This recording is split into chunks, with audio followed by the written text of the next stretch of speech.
Azi facem mucenici, colecei de post în forma antropomorfă, gătiți în cinstea celor 40 de mucenici, soldați uciși ca pedeapsă pentru credința lor creștină la Sebastia, în vremea Imperiului Roman.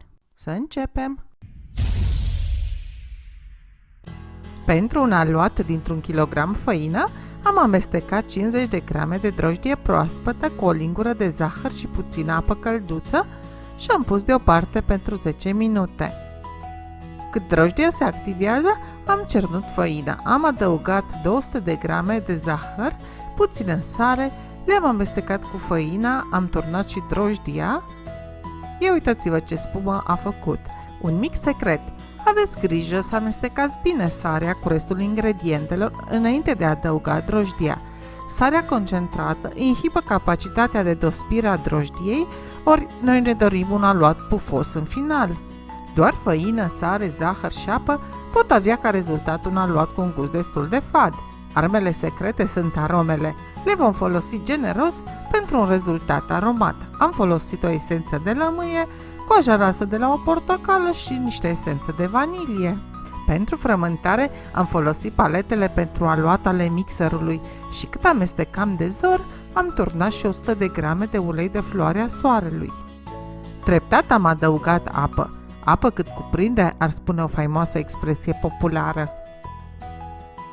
Ca să fiu mai exactă, pregătiți să aveți la îndemână circa 500 de ml apă, dar nu o adăugați pe toată, ci treptat până aluatul capătă o consistență legată, dar nu prea lipicioasă. E preferabil ca apa să fie caldă, asta ajută la dospirea aluatului, dar nu prea caldă. O temperatură peste 42 de grade Celsius va ucide drojdia, iar aluatul nu va mai dospi.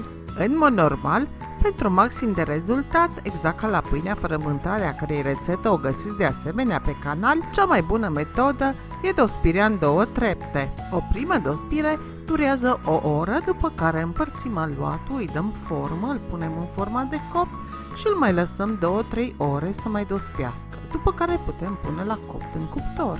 De data asta am sărit peste a doua dospire.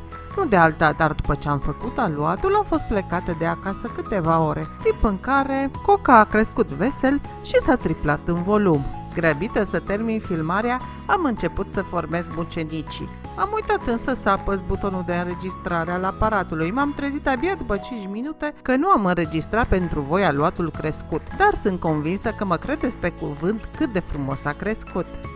Dacă vreți să țineți strict tradiția și să aveți fix 40 de mucenici, cea mai ușoară metodă e să cântăriți vasul gol, iar apoi vasul cu aluatul dospit, calculați diferența care e în fapt chiar greutatea aluatului și o împărțiți la 40 pentru a afla greutatea necesară unei bucăți de aluat de mucenic. După ce împărțim aluatul, rulăm fiecare bucată într-o fâșie lungă de circa 25-30 de cm, pe care o așezăm apoi în tava de copt tapetată cu hârtie. Puteți pune mucenicii unul lângă altul la tavă, va fi nevoie de mai puține ture la cuptor până terminăm tot aluatul. Trebuie să vă spun, mucenicii nu sunt o tradiție în Ardeal unde locuiesc eu. De fiecare dată când îi fac, familia mea încearcă să deturneze rețeta. În cazul de față, a apărut soțul care, poftind la aluatul meu pufos, m-a corupt în a face și o tură de corduri umplute cu dulceață de gutui. Porțiunea asta nu e prea în tema videoului, dar măcar vă arată cât este de versatil acest aluat. Și iată și mucenicii fierbinți abia scoși de la cuptor. Pentru un siropar am folosit miere pe care am făcut-o mai lichidă, adăugând puțină apă și amestecând pentru omogenizare. Am uns din belșug mucenicii și am presărat apoi cu nucă măcinată. Pentru extra aromă putem adăuga în miere și puțină scorțișoară, iar nuca o putem rumeni înainte de a o măcina. Și iată bucenicii noștri de post, pufoși și aromați. Trebuie mâncați în maxim o zi, căci apoi tind să se usuce. Nu uitați să vă abonați și să dați click pe clopoțel. Haideți la povești în comentarii. Voi faceți acasă acești mucenici? La noi în zonă nu se fac. Eu am împrumutat obiceiul din alte regiuni. O zi minunată vă doresc în continuare. Bye bye!